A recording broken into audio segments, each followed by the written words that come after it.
Moving on to Halloween 5, The Revenge of Michael Myers. Right, Myers? You're going to have your revenge here? Alright, let's get into it. 1989. Directed by Dominique Othenin Gerard. I guess that's how you say that middle name, Othenin? Or Othenin? I don't know. But we have K&B effects in here, as I mentioned in the last video, with Greg Nicotero and Rob Kurtzman and Berger. Amazing effects work that these guys have done in their entire career. And I feel like they're a little wasted in this movie, because even though there is some good effects in here, nothing where near the level of greatness that you would expect from K&B. So I feel like they were a little wasted with this film, since there's not really too many gore effects or gore gags or anything, or really good kills in this. But I said in the last video for Halloween 4, like, Halloween's never really been about the gore or anything like that. But to bring in K&B to work on this film and then not utilize them like to the fullest extent they can, I don't know, that was always kind of strange to me. But this movie is by far my least favorite of the original 6 films, from Carpenter's to Curse of Michael Myers. This is absolutely my least favorite. Do I hate or dislike this movie? I don't hate it. I don't really dislike it. It's alright. Like, that's pretty much how I feel on it. Like, it's meh. There's some stuff in here I like, and then there's a whole bunch I don't like. So let's hop into it. The first, right off the bat, with this absolute ridiculousness of, we get the recap from the end of 4 with Myers being gunned down by everybody and falling through the foundation of the house or whatever, and then they throw some type of dynamite down there to try to make sure he's dead and blow him up, which we didn't see at the end of the last movie. And he just escapes into the water and works his way down like this stream, and he ends up in the care of this hermit or recluse for a year. I would love to see a movie on what happened in that year. Of this hermit was taking care of Myers for a year. He was feeding him. He was changing his diaper. He was like, what was going on there for this whole year that he was taking care of Myers? Like, where was he getting the food to feed himself and Myers? Where was he? Any of that, like, none of that makes sense at all, and it's just absolutely stupid. So I, right off the bat, never cared for that at all. And now we have Jamie, who is at a children's clinic, and she's basically mute.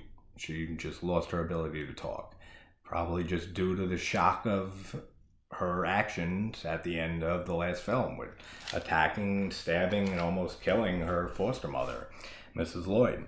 But she can't talk, and she's having visions of Michael, that there's now a link between them, that she can see kind of what Michael's doing, or at least where he is, or get like a feeling about a friend of her, of like Rachel or Tina and or Billy, and be able to say where they are, or say who's in trouble.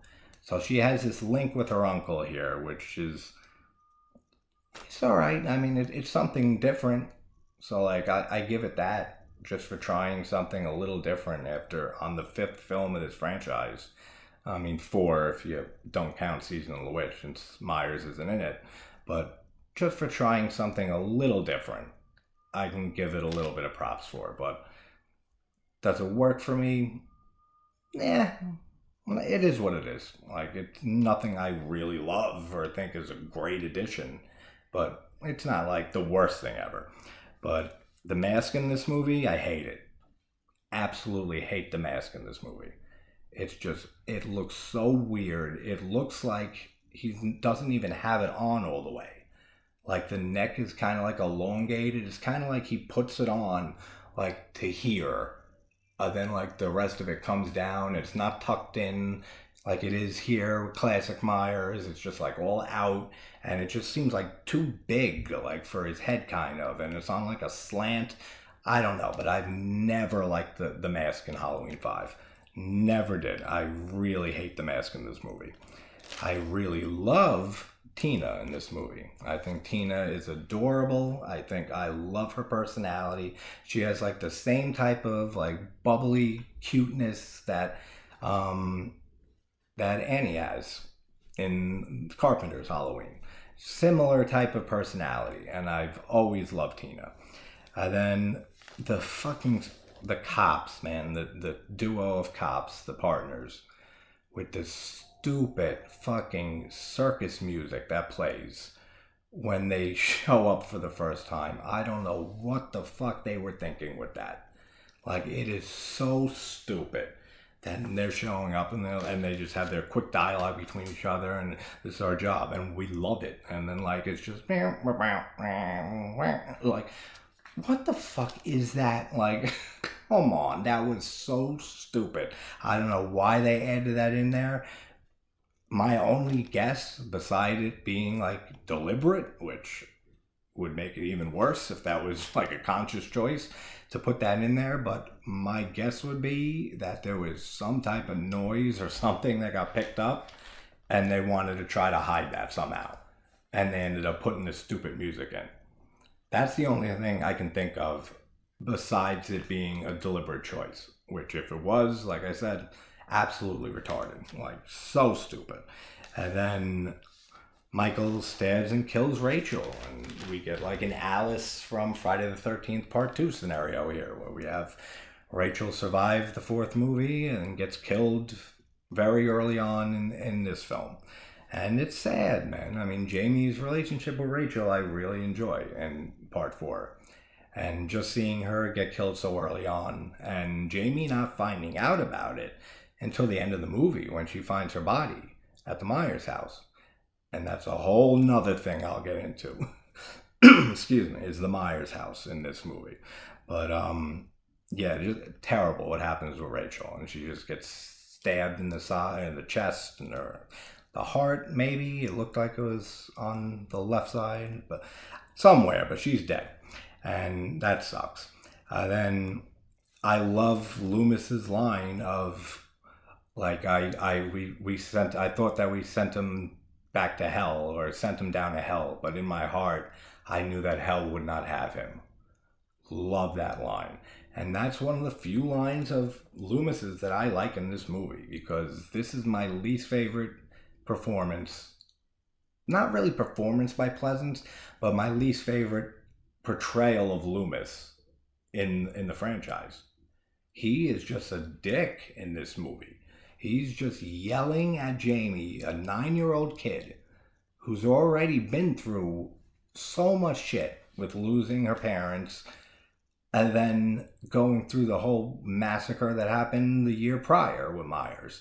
And he is just an absolute asshole to this kid the whole movie. Yelling at her, screaming at her when she's crying and distraught. And at the end, when he puts her in harm's way, I mean, he has a plan, yeah, but still, anything could have went wrong there. And he's holding her in front of Michael at the end and saying, come get her, scaring the shit out of this girl. I do not like Loomis's attitude in this movie. Nothing really about him in this movie. I really don't like what they did with Loomis in this film at all. And yeah, I even wrote down, Loomis is yelling at Jamie all movie long. Then we see a nice little quick glimpse of Dr. Wynn, the Man in Black, which at this point we only knew of him as the Man in Black, as this mysterious figure, as we find out in Halloween 6, The Curse of Michael Myers, that it is Dr. Wynn from the very first Halloween. And that's who taught, I'll get into that in Halloween 6. But we get a quick little shot of the Man in Black, who makes his little appearance here near the beginning. Then Michael kills Michael with a garden tool. Was it Tina's boyfriend? Not Tina's boyfriend, the other one's boyfriend. and he goes into the garage because they're gonna steal beer or something from the place that one of the guys works. And while he's working on the car, Michael comes with the 3-pronged like garden tool, like rake, hand rake type thing, and smashes it into his head. Looks all right. Like I said, for having K and B here, you'd think that they'd do a lot better with the effects. Then we have little Billy at the children's clinic with Jamie, and I love their little dynamic together, their little relationship. Like, it's adorable. Like, you can tell that this kid Billy really cares for Jamie, that he's the only one who can understand her when she's like in her trances and when she's trying to get out words before she regains the ability to talk. Like, he really sweet kid. And how he gives her the flowers and then gives her the bracelet and puts it around her wrist, and she gives him a quick little kiss. Just adorable, the little relationship between Billy and Jamie. Then Michael in the old man mask, when he picks Tina up and she thinks it's her boyfriend Michael, they should have went with that mask, like, going forward. Like, that is a creepy fucking mask, that old man mask he's wearing. Like, I wouldn't mind seeing Myers in that mask. Like, if they would have went that way for Halloween 6 and had him in that mask, could have been cool, because the mask in this film is atrocious. So I prefer that old man mask over the Myers actual mask in this film. Then Michael tries stabbing, was it Sammy or Tammy? Always forget the blonde's name in this movie, but it's one of those. But when they're in the barn, and then you think it's Michael, and it turns out being her boyfriend Spitz. And what a fucking fucked up prank to play on your girlfriend. Like, come on, really? Like, after, especially with the massacre just happening a year before that. And Tina's friends with the blonde, and they're all friends with Rachel. So they know that Rachel just went through all this shit with Jamie and everything last year. And this guy plays this practical joke on her by pretending to stab her to death. Fuck you. Like, that's fucking terrible. And he gets what he deserves for it. Not deserves, he doesn't deserve that. But he gets a pitchfork right through him in an almost Mario Bava, Bay of Blood, Twitch of the Death Nerve homage. I mean, this is more of an homage to it than Friday the 13th Part 2, completely ripping it off with the spear and everything. This time it's a pitchfork, and this time it doesn't go through the two of them. It just goes through Spitz. And then I like the crop scythe that Michael uses to kill the blonde. And again, I wish that we saw the kill. Like, I wish we got something other than an off-screen kill with that. But cool weapon that he used there. And then those idiotic circus cops, they allow this masked stranger who's wearing Michael Myers' mask to get that close to their police car without pulling their guns immediately and telling him step the fuck back. Like, put the weapon down, put down the pitchfork. Put your hands behind your back. Nothing. They don't do anything. That is so stupid. Like I said, there is a lot of stupidity in this movie. That is the reason that this is my least favorite between 1 and 6 for me. Like, just a lot of just really stupid decisions and just lines of dialogue that are thrown in from certain characters, and just stupidity like this. These are 2 police officers, and they hear screams coming out of that barn. And then they see someone wearing Michael Myers' mask, and they're just laughing to each other about, oh, it's probably the parenting, and no one has respect for authority anymore. You're letting this guy, this masked stranger with a pitchfork, get right up on your police car, and you don't pull your weapons? Nothing? Really? Like, come on, man. And that's why they're dead in the next scene, because they get fucking stabbed with the pitchfork and killed by Myers. Good, they fucking deserve it. And they can take that fucking circus music to hell with them, because, I hate that so much. Then I loved the scene and some of the shots when Michael is trying to run down Billy and Jamie in the field. Something about some of those shots and that whole scene in general. Danielle Harris does such a phenomenal job in that scene. And this whole movie, and the last one, like I said in my video for 4. She did such a great performance as Jamie Lloyd in both of these movies. But that scene in particular, I really love some of the shots in that scene of Michael trying to run them down and her running through the field and like the fog and the atmosphere of that scene there. Really, really cool stuff.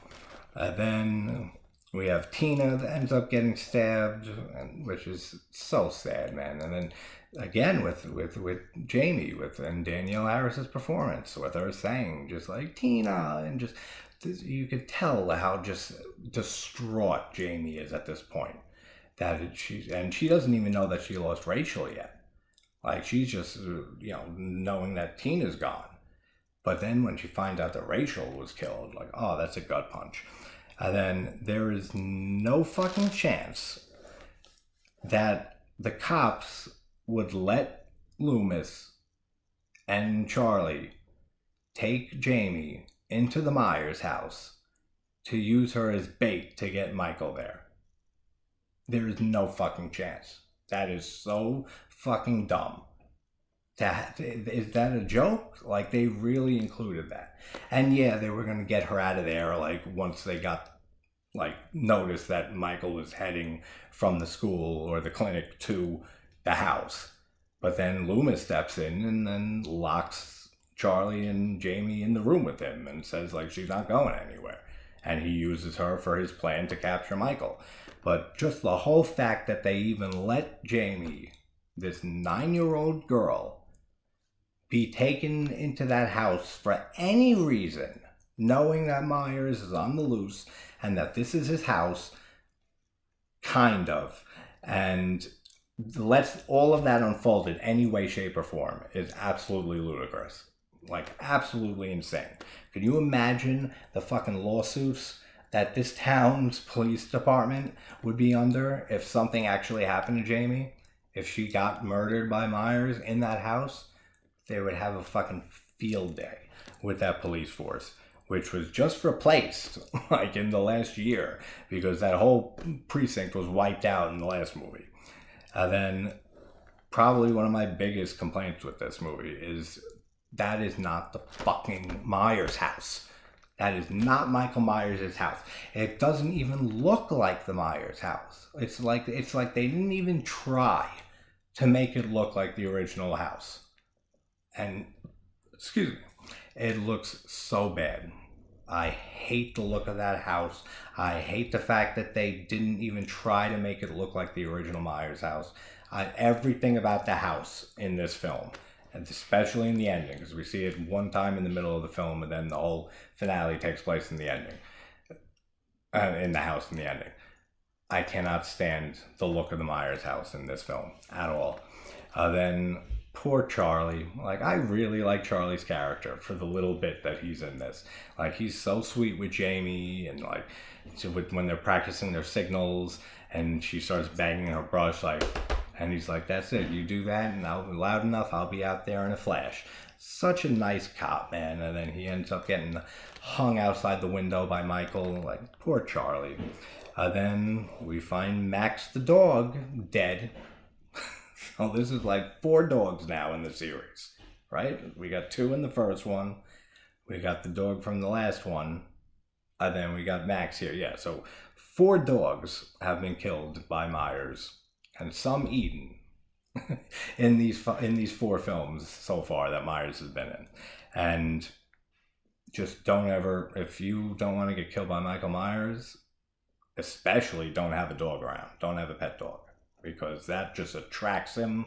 Dogs attract Myers like a bug light attracting mosquitoes. Like, something about dogs. Like I said, maybe he obviously just can't go to a restaurant or like drive up to fucking Wendy's and get food. So he resorts to eating dogs. But this one doesn't look like he even ate Max. It looks like he just killed the dog and strung it up along with the other body of the cop. Then we get some Jason Voorhees psychology when Jamie gets into the coffin that Michael dug up, the 9-year-old coffin, and with her saying uncle, and him and saying she wants to see, and he takes his mask off, and we don't really see his face at all, but you see his eye, and you see a tear coming down his eye. I've always found that interesting, because, like, kind of interestingly stupid, if I can correct myself, because this is the guy, this is Michael Myers, this is the man that we know has no emotions, has no soul, is pure evil, and yet we see him with a tear coming down his face. Why? I don't know, because that's his niece, but he doesn't give a shit, he's trying to kill her. So that never made sense to me on why he has a tear coming out of his eye when he takes his mask off, looking at Jamie. No sense at all does that make for me. Like, I don't know. He's supposed to have no soul, supposed to be emotionless, blank completely. And yet he's tearing up. I don't know. Maybe you can explain it away that it's sweat from the mask and from the struggle and everything, and that he just had a bead of sweat coming down his eye. That's what I'll go with, because I'm not going with fucking him shedding a tear. Then Loomis holding Jamie in front of Michael and saying that whole plan could have went wrong in so many ways. It just, I just do not like Loomis in this movie at all. Like, everything that he does in this movie, like, besides that one line earlier in the film that I mentioned, besides that, I just do not like what they did with his character, man. And I'm glad he got to redeem himself for his last film in Halloween 6, which will be coming in a few hours after this. I gotta watch it. I'm gonna try to find the producer's cut online also, so I can discuss both the theatrical cut and the producer's cut, because if I recall correctly, I really enjoy the first 2/3 of the theatrical cut, and then I really prefer the last third of the producer's cut. So maybe one day I'll make an edit or something like that and edit it together that way, just to see how it would play out. To have the first 2/3 the theatrical cut, and then the last final third of the film being the producer's cut, because I much prefer the producer's cut for the last half hour or so of the movie.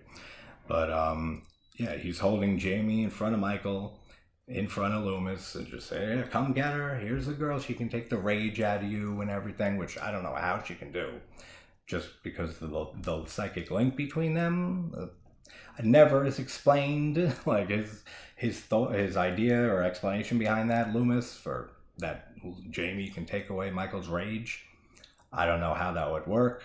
It obviously doesn't work, so I don't get any of that, unless it was just, all bullshit on Loomis's part, just to get Myers to the house and to make his trap work, which I'll go with that. I'm guessing that's what it is, because there's no way anyone is taking the rage out of Michael Myers. Then they end up catching Myers in the chain trap and starts shooting him with tranquilizer darts. And then he ends up being caught by the police, and he's going to spend the rest of his days in a maximum security prison where he belongs until the day he dies. And then I love Jamie's little line of, like, he can't die, or like, he'll never die. And then we see the Man in Black make his appearance again, and ends up blowing up part of the precinct and shooting up the whole place. Another precinct being wiped out in these two films back to back. And Michael escapes, or he's taken. I haven't seen 6 in a while, but I forget if Wynn takes him with him, or if Myers just escapes and goes his own way. I'll find out shortly when I rewatch 6. But Myers is gone, and Jamie goes through the precinct, seeing all the dead police officers everywhere, and says when she sees the empty cell, he's out. Credits. Like I said, not a favorite of mine in the franchise at all, and by far my least favorite of the first 6, which are the ones that I grew up with and have the most nostalgia for, is for obviously Carpenter's through Curse of Michael Myers. And then H2O was the first film to come out like while I was big into horror and into Halloween already and everything. So be interesting to rewatch H2O actually too, even though I know I dislike it. I never really cared for it. It feels like a Scream. Like you can see and feel that the Scream influence in Halloween H2O 100%. Like just like all the films the slasher films that Scream ushered in after it, with all the Scream sequels, I Know What You Did Last Summer, and the sequels to that, and Urban Legend, and those sequels, and Valentine is actually one like Scream follower that I actually enjoy a decent amount. And I got to cover that movie eventually and talk about it on here and rewatch it, because I always remembered enjoying Valentine the few times that I've watched it. So that'll be maybe something I'll have coming up in the next few weeks. But yep, Halloween 5, The Revenge of Michael Myers, and he is now out on the loose again, and we will pick up with Halloween 6, The Curse of Michael Myers, coming up in a few hours. So I hope you guys